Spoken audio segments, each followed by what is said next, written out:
Good morning all of you, welcome back your accountancy class. तो student, कल हमने पढ़ा था लेज़र में मैंने आपको बताया था किस तरीके से लेज़र का फॉर्मेट बनाया जाता है, और आपको ये भी क्लियर किया था कि जितने भी ट्रांजेक्शन्स हम करते हैं, जितनी भी जर्नल एंट्री करते हैं, उनको जब हम ट्रांसफ़र करते हैं लेज़र अकाउंट में तो उसे हम पोस्टिंग कहते हैं। तो हर एक एंट्री के जो जैसे अलग अलग पार्ट होते हैं, एक डेबिट होता है, एक क्रेडिट होता है, तो यहाँ पर भी हम उसी चीज़ की बात करेंगे आज। तो आज मैं आपको कुछ जर्नल एंट्रीज करूँगी और साथ ही साथ उनके लेज़र बना के बताऊँगी कि लेज़र किस तरीके से ट्रांसफ़र करते हैं, आप किस तरीके से आप पोस्टिंग करते हैं। तो पहली एंट्री हमने जैसे ले ली, रमेश स्टार्टेड बिजनेस। ठीक है, रमेश ने बिजनेस स्टार्ट किया है और अमाउंट दिया है हमें 1 लाख रुपीज़। अब इसकी एंट्री हमारी हो जाती है cash account debit to capital 1 lakh rupees. ठीक है, पहले हम सारी एंट्रीज कर लेते हैं, फिर मैं आपको इसका ट्रांसफ़र करना बताऊंगी किस तरीके से हम ट्रांसफ़र करेंगे। आप सेकेंड एंट्री हमारी paid into bank, paid into bank. तो एंट्री क्या हो जाएगी पेड इनटू बैंक में? कैश बैंक को पेड किया है, bank account debit to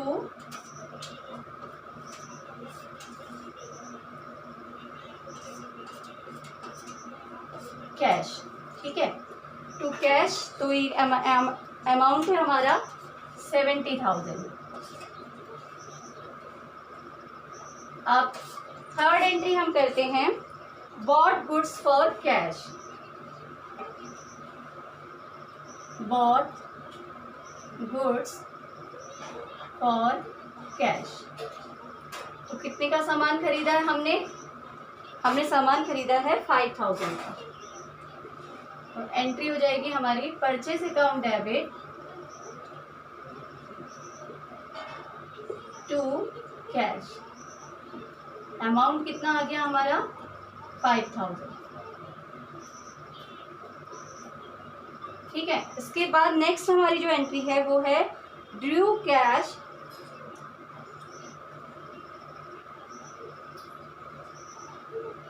from bank for office use. हमने ऑफिस यूज के लिए कैश निकाला है और अमाउंट हमें गिवन है, इट इज़ 1,000। ठीक है, आप तो एंट्री हमारी हो जाएगी cash account debit to bank. ये अमाउंट आ जाएगा हमारा 1,000। Then we will do the next entry. Next entry हमारी सोल्ड टू कृष्णा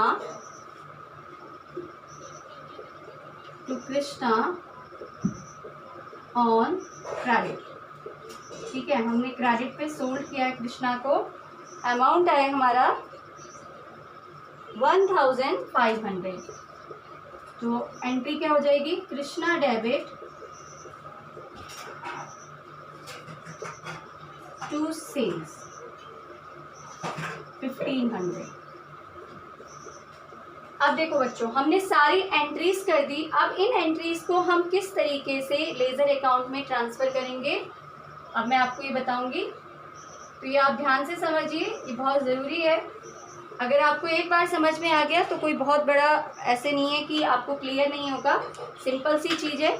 अब देखिए, पहली एंट्री जो हमने की थी उसमें cash account debit to capital था। तो पहला अकाउंट हमने किसका बनाया? कैश का। ठीक है, पहला कॉलम हमारा डेट का बन गया।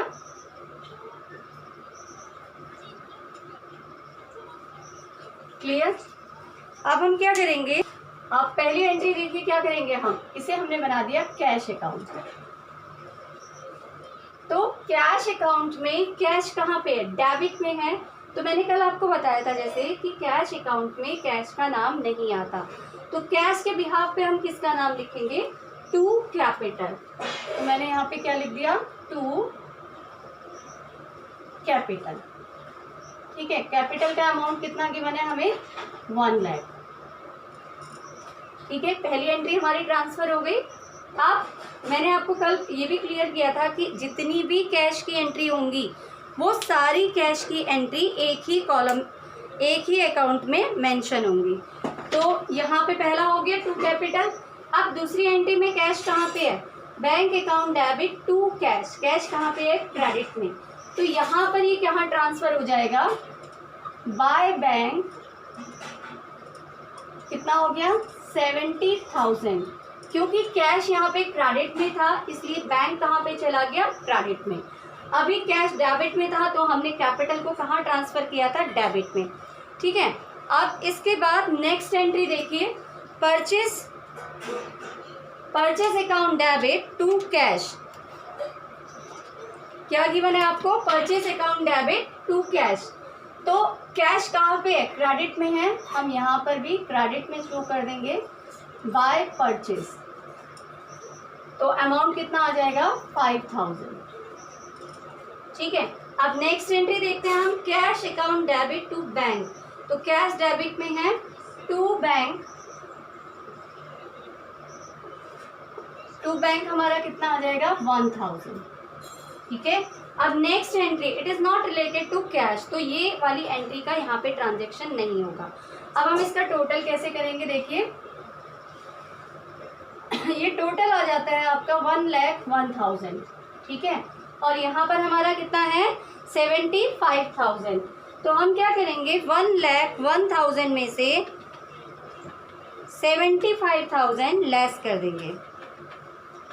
तो हमारा क्या आ जाएगा, बैलेंस, बाय बैलेंस कितना आ गया हमारा बैलेंस 26,000, और टोटल हमारा दोनों साइड कितना हो गया 1,01,000। ठीक है, क्लियर हो गया आपको। देखिए पहले कैश की एंट्री थी, कैश डेबिट में था तो हमने कैपिटल को भी डेबिट में ट्रांसफर किया, इट इज़ 1 लाख।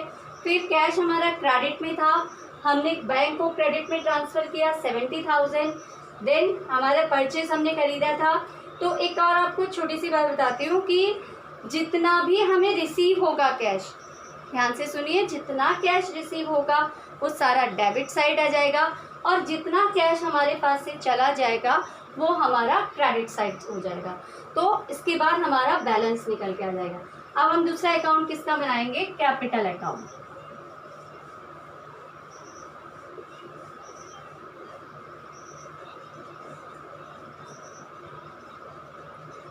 हमने बना दिया कैपिटल अकाउंट। अब कैपिटल अकाउंट किस में है, क्रेडिट में है। आप यहाँ देखिए एंट्री में टू कैपिटल लिखा है और किस में लिखा हुआ है, क्रेडिट साइड में। तो अब हम इसे यहाँ पे लिख देंगे बाय कैश। कितनी रुपीस का है 1 लाख। ठीक है, अब हम चेक करेंगे कि कोई और कैपिटल की हमारे पास एंट्री है।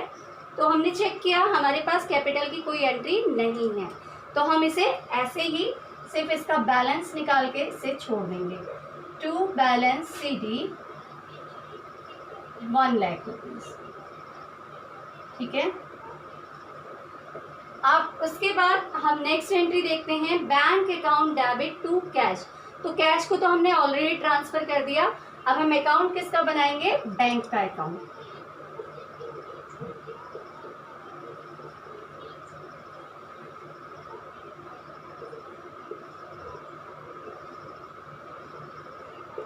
बैंक अकाउंट में क्या होगा, अब आप सबसे पहले देखिए बैंक टू कैश दे रखा है, तो टू कैश कितना अमाउंट हमें गिवन है 70,000। ठीक है, अब हम चेक करेंगे कि क्या हमारे पास कोई और बैंक की एंट्री है।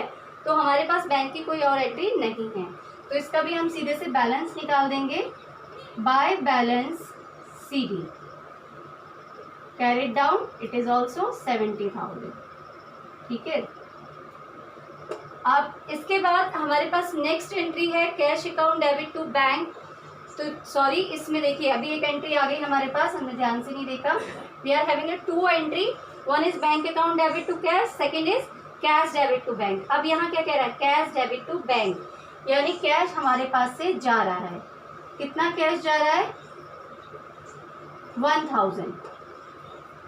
तो हमारे पास पहले अमाउंट कितना था कैश में 70,000, 1,000 को हमने विड्रॉ कर लिया, तो अब हमारे पास बैलेंस कितना बच गया, बाय बैलेंस CD 69,000।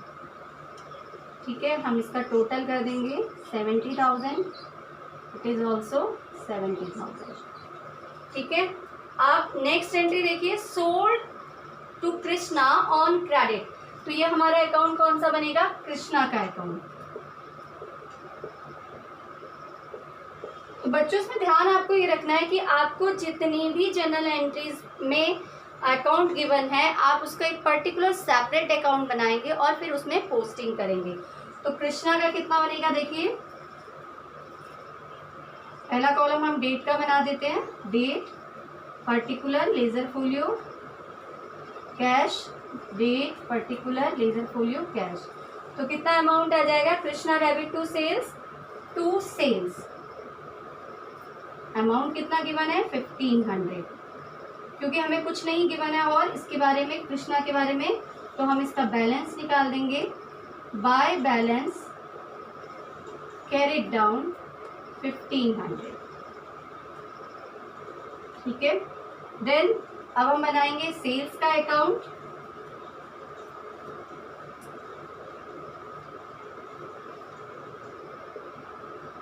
तो सेल्स का अकाउंट बनाते वक्त हम क्या करेंगे, सेल्स हमारा किस में गिवन है, क्रेडिट में गिवन है, तो यहाँ पे बाय कृष्णा हो जाएगा, कितना आ जाएगा 1500, और यहाँ पे हम इसको बैलेंस निकालेंगे, टू बैलेंस CD 1500। अब देखो बेटा, जितनी हमने एंट्री की उतने ही हमारे अकाउंट्स भी बन रहे हैं अलग अलग। कैसे, पहले हमने कैश का अकाउंट बनाया, तो फिर हमने उसमें चेक किया कि इसमें कितनी एंट्रीज में कैश आ रहा है, और उतने कैश को हमने ट्रांसफ़र कर दिया पर्टिकुलर कैश अकाउंट में। फिर हमने बैंक का कैपिटल अकाउंट बनाया, तो कैपिटल से रिलेटेड हमारे पास सिर्फ एक एंट्री थी, तो हमने उसी एंट्री को ट्रांसफ़र कर दिया और बैलेंस निकाल दिया। देन हमने बनाया बैंक अकाउंट। अब बैंक अकाउंट में हमारे पास दो ट्रांजेक्शन थे, पहला transaction bank account debit to cash, तो मैंने टू कैश करके यहाँ दिखा दिया। दूसरा ट्रांजेक्शन था मेरे पे कैश डेबिट टू बैंक, तो मैंने बाय कैश करके 1000 यहाँ लिखा और इसका बैलेंस निकाल दिया। देन हमने कृष्णा का अकाउंट बनाया। कृष्णा क्या हुआ, कृष्णा को हमने सेल किया है, गुड सेल किया है, तो क्या एंट्री भी कृष्णा डेबिट टू सेल्स, तो यहाँ पे हमने क्या लिखा, टू सेल्स 1500 और इसका भी बैलेंस निकाल दिया। देन हमने बनाया सेल्स अकाउंट, क्योंकि सेल्स हमारा ट्रेडिंग में ट्रांसफ़र होता है, तो आप इसे बैलेंस की जगह पे अगर टू ट्रेडिंग अकाउंट लिखेंगे तो it is very good. But अगर आपको क्लियर नहीं हो रहा है तो अभी आप बैलेंस लिख के भी काम चला सकते हैं इसको। ठीक है, I hope you have clear कि आप लेज़र कैसे बनाया जाता है, how to prepare the ledger. You do the practice with the simple journal entries. If you have clear all the journal entries very smoothly, अगर आपको सब एंट्रीज क्लियर है तो आपको अकाउंट्स बनाने में प्रॉब्लम नहीं होगी। ठीक है, तो इसको प्रैक्टिस कीजिए और रिपीट कीजिए। Thank you and have a nice day.